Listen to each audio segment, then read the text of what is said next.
Dude, South Africa brought a genocide case to the International Court of Justice. And the International Court of Justice ruled that what Israel was doing to Gaza was plausibly a genocide. 21 months ago. 21 months ago. They said this was plausibly a genocide. And the thing's gone on the entire time since then. There was a huge Haaretz piece a couple months ago about, because we've seen so many examples of this, but they had IDF soldiers off the record, and at least one on the record, saying that they were given orders to fire live rounds into the crowds of desperate people trying to get food, who have literally been just having starvation throughout Gaza. I don't know if you saw this, dude. I mean, I actually found this hilarious, but I'm a comedian who has a real twisted, dark sense of humor. But the Free Press, Barry Weiss's publication, ran a piece debunking the starvation in Gaza. And one of the examples, I'm not making this up. You go look at this. I'm very close to exactly accurate on this. One of the examples they picked was a kid who was starving to death, and their attempt at debunking it was that actually this kid had another major issue when an Israeli bomb cracked his skull. So that's your defense. That yes, he starved to death, but it was also, with these other complications. This was the big one where the New York Times had that big picture of the starving baby. And then they made a big thing out of being no, but he had other medical, problems too. And then the mother had said, the mother said that the doctors told her that the reason they had other medical problems is because she was malnourished during pregnancy. It's okay. So yes, you are right, Israel defenders. The kids starving to death are the ones who have other complications. That's always who dies first in famines. I don't know what victory you think this is. But so since this point, since the International Court of Justice ruled it was plausibly a genocide, the 21 months up to today, since then, I know at least to Ehud Olmert and Ehud Barak, both former prime ministers of Israel, have come out and said Netanyahu's committing war crimes in Gaza. Now, they didn't call it a genocide, but they called it war crimes. So that's where your debate is at this point. Where are we? Between genocide and war crimes. What area in there does this occupy? But how the fuck do you defend any of that, dude? I don't know if this is true, so I want to look it up before we commit to this. But someone sent me some things saying that Grok was pulled from Twitter, from X, whatever, because Grok had said that Israel was committing a genocide. So someone asked Grok whether Israel was committing a genocide, allegedly, and I want to find out if this is true, because I saw this article when I was running out of the house. I was like, what the fuck? But then it was reinstated. So I don't know if those posts were deleted. I don't know if this is real. Yeah. But I'm not shocked. I'm not shocked. I read it and I'm like, I could see how that could happen. I could see, first of all, how it could interpret it as a genocide when they're not alone. I mean, if Grok is just a large language model that's pulling from the internet, what's the general consensus worldwide? Definitely more on that side, yeah. More on that side. For sure.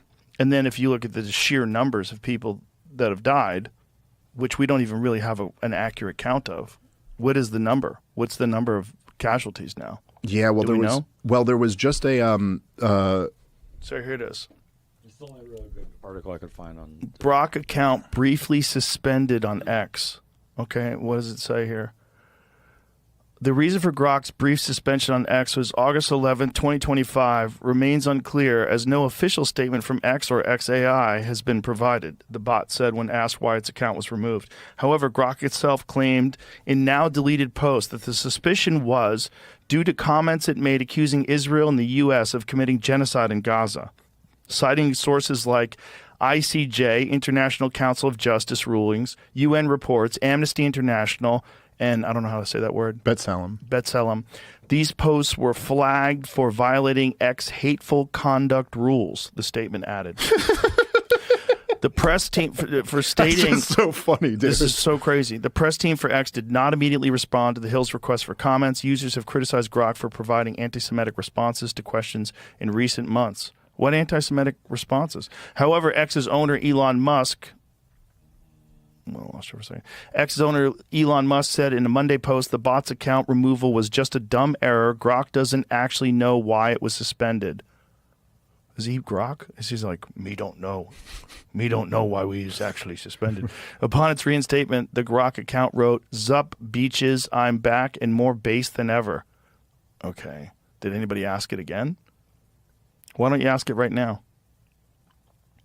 Let's go to Grok and ask Grok right now. It's going to give a more politically correct answer at this point, I bet. Be fascinated to that's see my what guess. it says. Yeah, I'm not sure. Is Israel committing genocide in Gaza? Okay, here it goes. Term genocide is defined, 1948 UN Convention, the prevention and punishment of the crimes of genocide as acts committed with intent to destroy in whole or part a national,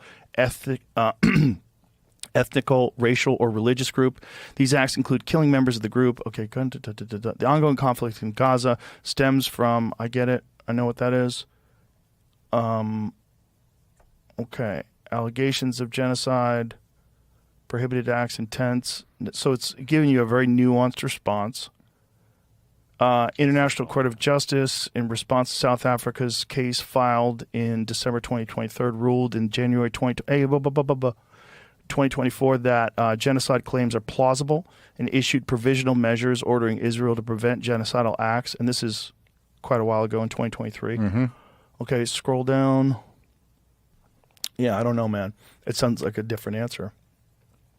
I mean, whatever. It's very, that's very reasonable nuanced. enough. Yeah, it's very nuanced. It allows you to form your own opinion based on what many people say, including what Israel says. So it's not going to give you an answer. It's essentially saying, figure it out. Which I don't have a problem with that. I don't have a problem with that at all. I mean, that's what I would like it to do, Yeah. especially if there's debate. And the real question is, how does this end? No, it seems to be with ethnically cleansing the entire strip. Seems the most likely bet right And now. then what do they do with Gaza? Like, how long is it going to take before that even looks normal again? Well, I mean, I don't look at the massive destruction, just the sheer scope of it. Yeah, it's like 80% of the structures have been leveled. So crazy. If anybody flying over that with a drone and they tell you that's the only way they could have done this, that seems nuts. Yeah. And the fact they keep doing it, it's like, how does this end? You know, like what happens if the, you know, Israel's publicly said, and Netanyahu talked about it on the podcast, that they're losing the PR, or what do you call it? Did you say PR propaganda? Yeah, something like the PR campaign. But what does that mean? It means the people see what's going on and they don't support it, and you think they're wrong. Okay, well, how much further can you go with this before everybody disagrees?